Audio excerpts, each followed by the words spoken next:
বেনজিরের সবচেয়ে বড় গুণ যদি বলেন সেটা হচ্ছে আওয়ামী ফ্যাসিবাদ যে সকল পিলারের উপরে দাঁড়িয়েছিল, যে সকল ব্যক্তিরা এই কাঠামো তৈরি করতে সাহায্য করেছিল, বেনজির হচ্ছে সেই পিলারদের একজন। যেমন তারেক আহমেদ সিদ্দিকী একজন আর্ম ফোর্সেসের ভিতরে মানে নিজস্ব ডিসিপ্লিন তৈরি করে, নিজস্ব বলয় তৈরি করা, গ্যাং তৈরি করার চেষ্টা সে করেছে। তো বেনজিররা যখন ডোবে তখন কিন্তু বেনজিরদের মালিকদেরকে সহ ডোবে, সে কিন্তু একা ডোবে না। অতএব এই বেনজিরদের কারণে আওয়ামী ফ্যাসিবাদ এবং আওয়ামী লীগের যে পতন, হাসিনার পদচ্যুতি, পলায়ন, সব কিছু তো ইন্টার কানেক্টেড। কিন্তু আপনি একে ছাড়া যেভাবে ক্ষমতায় থাকতে পারেন নাই, আবার ওকে ক্ষমতায় রেখেছেন বলে কিন্তু আপনাকে আজকে রাজনীতি থেকে নাই হয়ে যেতে হয়েছে।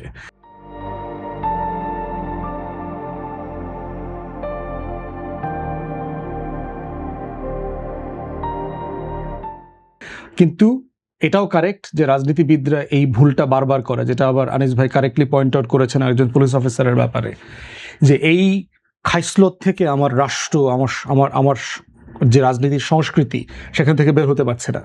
এখন দেখেন বেনজিরের শাপলা চত্বরের গণহত্যা, এরপরে বাংলাদেশে গুম খুনের নামে যা হয়েছে গত 16-17 বছর, ভিন্ন মতকে দমন নিপীড়ন করা, এর প্রত্যেকটা ফোর্সের বাহিনীর সাথে ইনভলভ ছিলেন।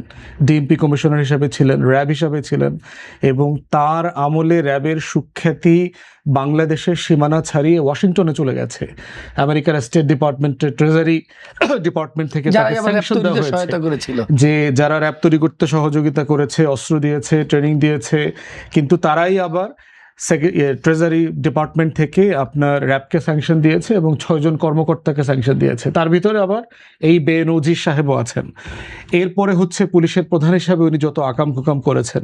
গোপালগঞ্জে বাড়ি হওয়ার কারণে যেটা হয়েছে যে বাংলাদেশে বিভিন্ন রাজনৈতিক দলের ভিন্ন ভিন্ন জেলা আছে, মানে এটা তারা পুরো বাংলাদেশকে ওন করেন না, তাদের নিজস্ব জেলাকে ওন করেন।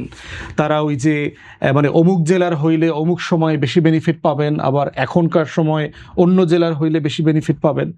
তো এই কাঠামোগত জায়গা থেকে যেটা হয়েছে, জঙ্গি নাটকের নামে আমরা যে দেখেছি, সার্টেনলি বাংলাদেশে ধর্মীয় প্রান্তিকতা আছে, শুধু ধর্মের নামে প্রান্তিকতা না, রাজনীতির নামে প্রান্তিকতা, চিন্তার প্রান্তিকতা সব জায়গাতে আছে। ঠিক সেই জায়গাতে জঙ্গি নাটকের নামে আমরা দেখেছি যে নিরপরাধ মাদ্রাসার আলেম ওলামায়ে কেরাম ছাত্রদেরকে ধরে নিয়ে দাড়িওয়ালা টুপিওয়ালাদেরকে জঙ্গি বানিয়েছে, হত্যা করেছে, শত শত ছেলেদেরকে হত্যা করেছে, মেয়েদেরকে আপনার আসামি করে বছরের পর বছর আটকে রেখেছে, এগুলো আমরা দেখেছি। তারপরে হচ্ছে তার বিরুদ্ধে সবচেয়ে বড় ফজিলত হচ্ছে দুর্নীতি, যেটা কালের কণ্ঠ রিপোর্টে এসছে। কিন্তু আমার কাছে মনে হয়েছে তার সবচেয়ে বড় ফজিলত হচ্ছে সে বাংলাদেশ রাষ্ট্রকে গত 20 বছর ধরে প্রাতিষ্ঠানিকভাবে যারা দুর্বল করেছে, সেই দুর্বল করবার অন্যতম খলনায়ক ছিলেন বেনজির। এখন প্রশ্ন হচ্ছে, গ্রেফতার একটা ধারাবাহিক প্রসেস, তাকে ফিরায় নিয়ে আসা সম্ভব হবে কিনা শেষ পর্যন্ত। কারণ আপনি জানেন যে আরব আমিরাত, দুবাই, আবুধাবি, তার বেঁচে থাকার ফাউন্ডেশনও হচ্ছে সারা দুনিয়ার ডার্টি মানি।